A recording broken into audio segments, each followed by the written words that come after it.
আজি Greenview academy ক্ষেত্ৰে student guardian teachers ex student আৰ কমিটি মেম্বাৰ সহিত আমি সৰস্বতী পূজাখন জাকজমকতাৰে সেলিব্ৰেট কৰিলোঁ।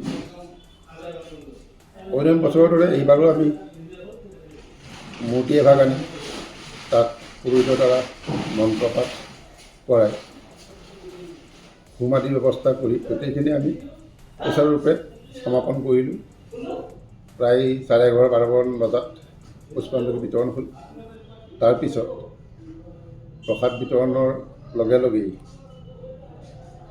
আমি প্ৰীতিভোজৰ যি আয়োজন কৰিছিলোঁ, অৰ্থাৎ খিচিৰি, চব্জি, টক বা এনেকুৱা পায়স আদি ব্যৱস্থা কৰা গৈছিলে আৰু সকলোৱে ইয়াতে খুব হৰ্ষোল্লাসেৰে গ্ৰহণ কৰিছে।